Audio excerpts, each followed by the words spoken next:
Hi dear student, welcome to maths educator. आज से sir हम स्टैंडर्ड 10th के मैथ्स के chapter number 12 surface area and volume related chapter का most important question यहाँ पे सोल्व करने के लिए जा रहे हैं। तो हमारे पास क्वेश्चन है, a well whose diameter is 7 cm has been dug 22.5 meter deep and the earth drought is to be used to form an embankment around it. If the height of the embankment is 1.5 meter, find the width of the embankment. तो यहाँ पे इस question का solution start करें उससे पहले यदि अभी तक आप लोगों ने हमारे चैनल को सब्सक्राइब नहीं किया, चैनल को सब्सक्राइब कर लीजिए, वीडियो को लाइक कीजिए और मैक्सिमम फ्रेंड के साथ शेयर करना भूलना नहीं। फर्स्ट ऑफ जो एम्बेकमेंट क्या है, तो इस तरह से सपोज कि ए वेल में बनाई, तो इसमें से जो वेल डग आउट करेंगे यानी कि जब उसको काटेंगे उस टाइम जो उसके अंदर से मिट्टी निकल रही है उसका यहाँ पे हमें एम्बेकमेंट बनाना है। क्या बनाना है? और जिसकी हाइट है, एम्बेकमेंट की हाइट हमें कितनी गिवन है? 1.5 मीटर। और यहाँ पे जो ये अंदर का जो यानी कि वेल की जो हाइट है, ये कितना मीटर डीप डग किया है? तो ये है 22.5 metre. Now we need to find the width of the embankment. Width of the embankment यानी कि इसकी यहाँ पे इनर रेडियस और आउटर रेडियस का डिफरेंस हमें फाइंड आउट करना पड़ेगा। तो हम लोग यहाँ पे जो गिवन डेटा है उसके लिए लिखते जाते हैं। For the well, for well diameter, उसके स्मॉल लेते हैं सारे। Diameter D is equal to कितना है? 7 मीटर है। तो रेडियस कितनी हो जाएगी? 7/2 मीटर। ठीक है। और हाइट, उसके लिए स्मॉल एच लेते हैं। स्मॉल एच कितना है हमारे पास? 22.5 मीटर है। अब फॉर एम्बेकमेंट, अब एम्बेकमेंट के लिए थोड़ा क्राइटेरिया अलग होगा। For embankment,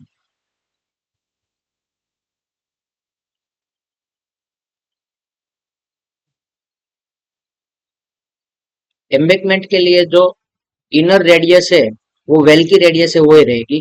capital R1 is equal to के इनर रेडियस, यहाँ पे इसको इनर रेडियस देते हैं। Inner radius R1 is equal to जो वेल की इनर रेडियस है वो ही रहेगी 7/2। आउटर रेडियस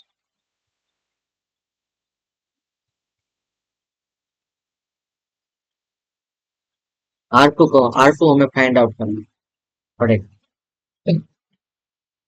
और height, height of embankment capital H है। कैपिटल एच कितना है? 1.5 मीटर।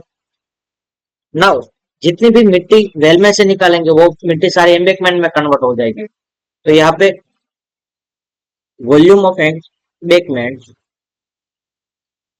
वॉल्यूम ऑफ एम्बेकमेंट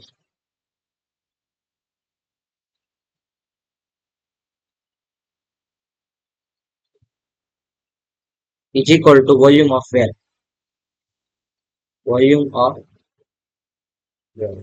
तो मेरे ख्याल से सिलिंड्रिकल वेल होते हैं। वेल क्या कौन से शेप में होती है? सिलेंडर के शेप में। तो उसका फॉर्मूला क्या होगा? Pi R square H. Embankment का फॉर्मूला क्या होगा? तो एम्बेकमेंट भी है cylindrical type, but outer cylinder minus inner cylinder करना पड़ेगा। ठीक है, outer cylindrical, outer volume of outer cylindrical minus volume of inner cylinder. तो यानी कि pi R2 square H minus pi small R, sorry यानी कि R1 square H is equal to pi R square H. Now pi और H common निकाल लेते हैं। पाई और एच क्या होगा यहाँ पे? R2 square minus R1 square is equal to pi R square H. दोनों साइड पाई पाई कैंसिल होते हैं। अब यहाँ पे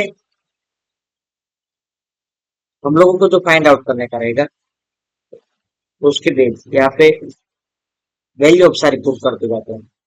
तो हाइट की वैल्यू कितनी है 1.5 से, तो एच को भी इस साइड आने दो, क्या होगा R2 square minus R1 square is equal to R square H upon capital.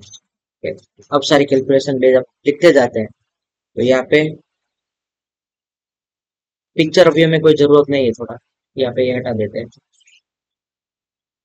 ना यहाँ पे R2 का square minus R1 square is equal to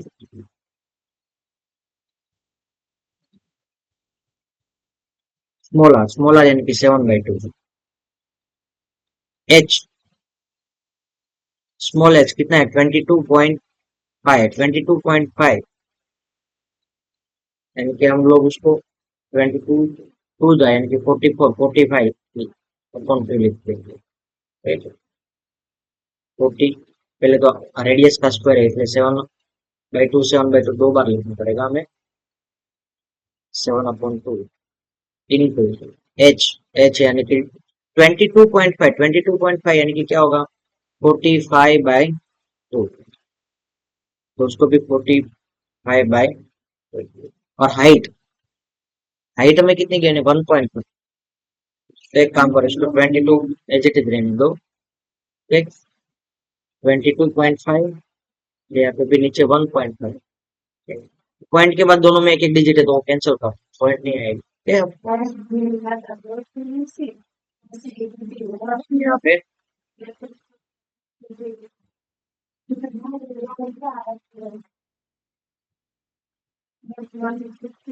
capital R की वैल्यू फाइंड आउट करने पहले तो उसका सिंप्लीफिकेशन कर देते हैं। ऐसा है तो या तो यहाँ पे जो R2 स्क्वायर माइनस यहाँ पे क्या है 7/2 का स्क्वायर, R1 यानी कि 7/2 ही है, तो 7/2 यानी कि 49/4।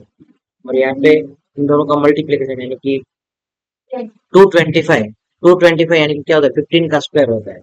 तो इसको ऐसा कैंसिल कर दो, यहाँ पे ऊपर क्या बचेगा 15 ही बचेगा। तो यहाँ पे ऐसा रहेगा 49/4 इंटू 15। अब यहाँ पे 49/4 है, उसको इस साइड ले ले, तो R2 square is equal to 49/4 into 15 minus था वो इस साइड आएगा तो प्लस हो जाएगा 49/4 कॉमन निकाल लो, यहाँ पे कितना 15 प्लस 1, तो यहाँ पे क्या होगा 49 15 प्लस 1 यानी कि क्या हो जाएगा 16 हो जाएगा, डिवाइड बाय 4। 4 इसके साथ कैंसिल करोगे तो यहाँ पे क्या मिलेगा आपको 4। ठीक, तो 49 इंटू 4 कर दोगे, ठीक, यानी कि R2 स्क्वायर, तो R2 स्क्वायर क्या होगा 49 इंटू 4 कर दोगे तो 196 मिलेगा। क्या मिलेगा 196 is the square of the 4 metre. R2 square कितना है 14 मीटर है। तो विड्थ ऑफ द एम्बैंकमेंट क्या होगा, width of embankment width of embankment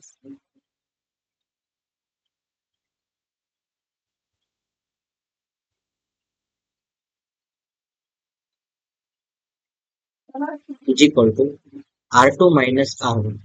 तो R2 कितना है 14 माइनस 7/2, 14 टू जा 28 माइनस 7/2 यानी कि 21/2, 21/2 यानी कि क्या मिलेगा 10.5 metre width of the embankment मिल जाएगी। ठीक, एक बार मैं वापस समझा देता हूँ दोस्तों, आप लोग वीडियो को स्टॉप नहीं करना।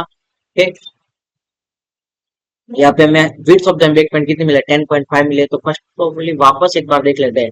ठीक, वेल की डायमीटर 7 मीटर की बने तो रेडियस क्या होगी 7/2 हो जाएगी। Now height of the well है 22.5 दिया है, फिर उसको एक शिफ्ट करने की जरूरत नहीं है, हम ऐसे ही नॉर्मली कर देंगे। फॉर द एम्बैंकमेंट, एम्बैंकमेंट की इनर रेडियस होगी वो क्या होगी, वेल की रेडियस है वही यानी कि 7/2, आउटर रेडियस में R2 फाइंड आउट करना पड़ेगा। ये हाइट है वो 1.5। ना volume of the embankment is equal to क्या होगा वॉल्यूम ऑफ वेल होगा, तो वॉल्यूम ऑफ एम्बैंकमेंट क्या होगा volume of outer cylinder minus volume of inner cylinder कर दोगे। Is equal to volume of well, यानी कि volume of the cylindrical well, ऐसा है तो कर दो वॉल्यूम ऑफ सिलिंड्रिकल वेल। तो वॉल्यूम ऑफ सिलिंड्रिकल वेल के अकॉर्डिंग, तो यहाँ पे वॉल्यूम ऑफ आउटर सिलेंडर यानी कि क्या होगा, पाई पाई R2 square H minus inner cylinder यानी कि पाई R1 स्क्वायर एच, और यहाँ पे पाई, ये दोनों में से पाई और एच कॉमन निकाल दो तो पाई पाई दोनों साइड कैंसिल हो जाएगा, यहाँ पे एच मल्टीप्लाई इस साइड आएगा तो डिवीजन में जाएगा, तो R2 square minus R1 square is equal to R square upon H, R square H upon capital H. Now यहाँ पे आर स्क्वायर यानी कि क्या है, 7/2 का स्क्वायर कर दो, ऐसा नहीं लिखना है तो 7/2 का स्क्वायर, और एच एच कितना है 22.5 और यहाँ पे 1.5, पॉइंट के बाद दोनों में एक एक डिजिट है तो कैंसिल कर दो, तो 15 का स्क्वायर क्या होता है 225 होता है, तो ऊपर क्या बचेगा 15 बचेगा एक, और 7 का स्क्वायर 49 अपॉन 2 का स्क्वायर 4 और इंटू 15, और यहाँ पे R1 यानी कि क्या है, तो 49 अपॉन 4 है, तो यहाँ पे माइनस में है तो इस साइड आएगा तो प्लस में हो जाएगा। नाउ 49 अपॉन 4 को कॉमन निकाल लेंगे, यहाँ पे 15 बचेगा, यहाँ पे कुछ नहीं यानी कि 1 बचेगा, 15 प्लस 1 यानी कि 16 होगा, तो 16 डिवाइड बाई 4 करोगे तो क्या मिलेगा आपको 4, तो 4 इंटू 49 का तो 196 मिलता है, यानी कि R2 का स्क्वायर यानी कि 196, तो आरपी इज इक्वल टू कितना होगा 14 मीटर हो जाएगा।